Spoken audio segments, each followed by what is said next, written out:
안녕하세요. 부산 해운대 센텀 디에르연 부두리 원장입니다. 오늘도 새롭게 소개할 장비가 있어서 또 이렇게 찾아뵙게 됐습니다. 오늘 소개할 장비는 엑셀토우 플러스 레이저입니다. 뭐냐? 여기 옆에 보이시는 이 미려한 이 장비가 바로 엑셀토우 플러스입니다.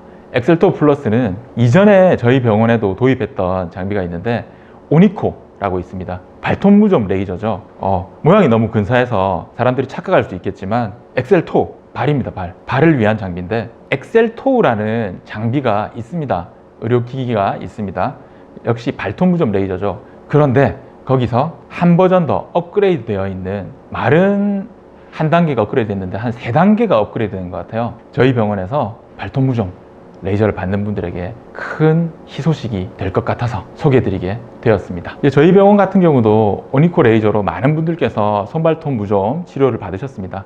먼저 간단하게 기전을 설명드리면, 우리가 일반적으로 알고 있는 그 손발톱 무좀 레이저들은 크게 2가지 파트로 나뉘어 있다고 생각하시면 됩니다. 과거에 나왔던 사이노슈어사에서 생산 개발이 되었던 핀포인트 레이저, 어떤 특정 부위를 직접적으로 레이저를 조사해서 진균을 사멸시키는 방식이 있었고요. 그리고 루눌라, 오니코, 그 이후에도 방금 말씀드렸던 큐텍 코리아에서 생산이 되었던 엑셀토우, 그 이후에도 아톰이라든지 여러 가지 레이저 장비들이 개발되었습니다. 방금 말씀드렸던 것처럼 한 부분의 병변 부위를 직접적으로 점사하듯이 직접 레이저를 써서 그 부분에 진균을 사멸하는, 그러니까 포토더말 혹은 포토미케니칼 데미지를 줘서 진균을 사멸하는 방식이 있었고요. 그리고 전체적으로 레이저를 스캐닝 하듯이 조사를 하게 돼서 큰 통증 없이 진균 자체를 사멸시키는 방식이 있었습니다. 그렇다면 먼저 이전에 나왔던 오니코 톰, 그리고 엑셀토우 레이저 같은 경우는 405 나노미터와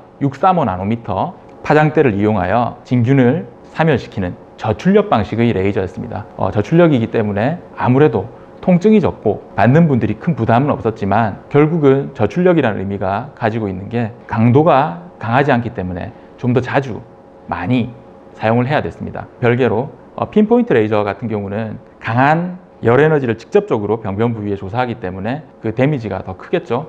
그 의미는 또 다른 얘기로 드리자면, 아무래도 이 부위가 뜨거운 열이 가해지기 때문에 통증이 생기거든요. 통감이 많이 있었습니다. 저출력 방식의 레이저보다 이 고출력 방식의 레이저들이 더 효과적이면 더 좋았겠죠. 그렇다면 이 2가지를 병행을 해서 하게 된다면 아무래도 병변 부위는 더 빨리 치료가 될 수 있을 겁니다. 지금까지 나온 레이저들은 2가지를 동시에 진행할 수 있는 것들이 없었거든요. 그런데 바로 이번에 큐텍 코리아에서 과감하게 레이저 장비 하나에 이 모든 2가지 방식, 그러니까 저출력 방식의 레이저와, 그러니까 토탈 3가지 방식이라고 볼 수 있겠죠. 레이저를 하나로 통합해서 치료를 하는데 쓸 수 있도록 만들어졌습니다. 아마 전 세계에 없다고 해요. 특허를 받았다고 하는데, 결국은 이 3가지의 파장대, 405 나노미터, 635 나노미터, 엔디아그 1064 롱펄스 방식의 이 레이저를 3개를 합쳐가지고 하나의 레이저로 묶어낸 거죠. 하나의 장비로. 그렇게 되다 보니까 이 기술력이 어마어마한 거거든요. 여러 가지 파장대를 하나의 장비에다가 집약시킬 수 있다는 게, 아무래도 큐텍 코리아 자체가 워낙 오랫동안 레이저를 수입, 생산, 판매를 해오는 회사다 보니까 여러 가지 많은 방식들을 접하고 알고 연구할 수 있었던 것 같습니다. 이미 이전에 큐텍 코리아 같은 경우도 많이들 알고 계시는 게 큐테라의 XLV가 있겠죠. XLV 같은 경우도 1064 나노미터의 롱펄스 레이저를 가지고 있어요. 그래서 실질적으로 발톱 치료에 사용을 할 수 있습니다. 강한 열 에너지를 주는 거였거든요.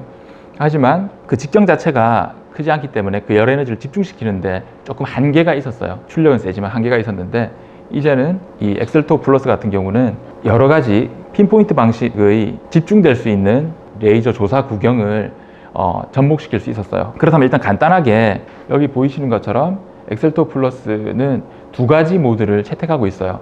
먼저 이 부분을 한번 써보겠습니다. 실제로 12분, 15분 정해진 시간만큼 레이저 조사가 되게 되어 있는데요. 이제 오랜 기간 동안 한 자세로 있기가 사실 쉽지는 않거든요. 그런데 이제 스캐닝 방식이다 보니까 위아래로 2가지 레이저 파장대가 이제 왔다 갔다 하면서 균일한 레이저를 직접 병변 부위에 조사하게 되어 있습니다.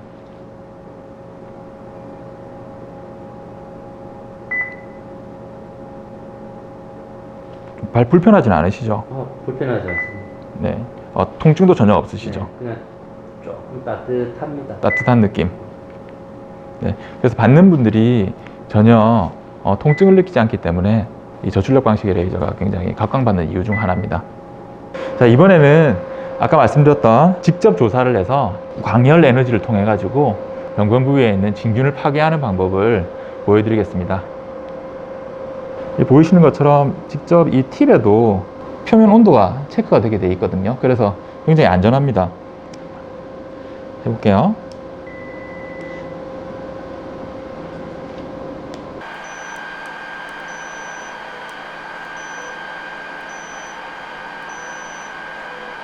이분 같은 경우는 이제 근위부보다 원위부 쪽에 발톱 무접이 있는 상태라서 그 부분을 집중적으로 레이저 조사를 할 수 있습니다.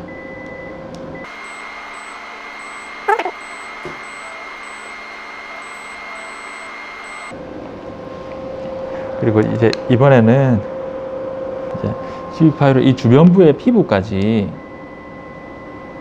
마치 얼굴 토닝을 하듯이 조사를 하게 됩니다. 이제 소위 이제 푸토닝이라고 할 수 있겠죠. 그래서 피부를 백옥처럼 만든다 이런 의미가 아니라 주변부에 있는 진균 자체를 어떻게 보면 소독을 해주는 효과라고 할까요? 기존의 저출력 방식의 레이저들은 강하게 직접적으로 조사하는 게 아니다 보니까 어떻게 보면 약간 약하다는 면이 있을 수 있어요. 그래서 더 잦은 치료를 요구했습니다. 그래서 1주 간격이라든지 아무리 늦어도 2주 사이에 받도록 해라. 그거를 정기적으로 다회를 받아라 라고 말씀을 드리거든요. 그리고 핀포인트 같은 경우는 직접 그 부분에 조사를 하게 돼 있는데 사실 통증이 좀 심해요. 통증이 좀 심하다 보니까 처치해서 그 효율은 좋긴 한데 환자 이탈이 많았죠. 아프니까. 그러니까 덜 아픈 거는 간격을 잘 지키는 게 있고 너무 많아지니까 횟수가. 그리고 핀포인트는 아파서 이탈이 되다 보니까 치료 효율이 좀 떨어지는 면이 있었는데 지금 보이시는 엑셀토 플러스 같은 경우는 두 개를 동시에 하게 돼 있거든요. 핀포인트 레이저 방식을 채택해서 직접 조사 방식을 통해서 기존 핀포인트보다 어떻게 보면 좀 더 짧은 시간에 특정 범위를 레이저 조사를 해서 병변을 파괴하고 그리고 그와 동시에 바로 이루어지는 거죠. 저출력 방식의 레이저가 405, 635 나노미터 레이저가 이분을 스캐닝 하듯이 우리 발톱에 남아있는 세균 사멸을 우리 화학적인 방법을 통해 가지고 없애주게 되고 또 세포 활성화를 통해서 죽은 세포라든지 이런 것들이 더 빨리 빠져나갈 수 있도록 도와주는 면이 있습니다. 앞전에 나왔던 레이저들에 비해서 그 간격이 조금 그러니까 처음 나왔던 저출력 방식보다는 조금 더 길게 여유 있게 잡을 수 있겠죠. 그래서 2, 3주 정도 텀을 가지면 딱 좋다고 말씀드릴 수 있고 실제로 받는 분들도 그게 부담은 적을 겁니다. 훨씬 더. 시술 주의사항 같은 경우는 이제 모든 병원의 처치가 그렇겠지. 술, 담배를 좀 멀리 하시고 하는 게 있을 거고 시술 바로 직후에 너무 차갑게 하는 것도 좋지 않겠죠. 그리고 너무 습한 환경을 유지한다든지 역시 좋지 않습니다. 건조하게 하는 게 좋겠죠. 이제 여성분들에 해당되는 건데 레이저 치료 받을 때만 페디큐어라든지 매니큐어를 지우고 다시 바르게 되면 그거는 의미가 없습니다. 의미가 없기 때문에 치료 받는 도중에는 깨끗하게 손발톱을 유지해 주는 게 좋습니다. 원칙적으로 얘기하자면 실질적으로 진균이라는 게 굉장히 호자번식을 하면서 각지에 그리고 우리가 신었던 신발이나 양말에 많이 남아 있습니다. 그래서 사실 치료를 받으실 때는 발을 깨끗이 하고 건조하게 유지해 주고 그런 것들이 습한 환경에서 더 잘 자랄 수 있으니까 그런 부분도 있겠지만 또 상처를 안 내는 것도 있겠지만 실제로는 치료를 받을 때 새 양말을 가져오시는 게 좋긴 좋아요. 좋아서 방금 실컷 치료를 하고 실컷 세균 사멸을 한 상태에서 다시 세균 덩어리를 신게 되면 좋지 않잖아요. 그리고 신발도 사실은 마찬가지거든요. 그래서 그 부분들은 현실적으로 조금 힘든 부분들이 있겠지만 좀 더 정확한 치료를 하기 위해서라면 양말 정도는 사실 교체를 해주는 게 좋겠고요. 그리고 치료가 시작되고 나면 집에 있는 기존의 신발이나 양말들은 다 우리 자외선에 말리거나 깨끗하게 씻고 청소를 해준 상태에서 지내는 게 좋습니다.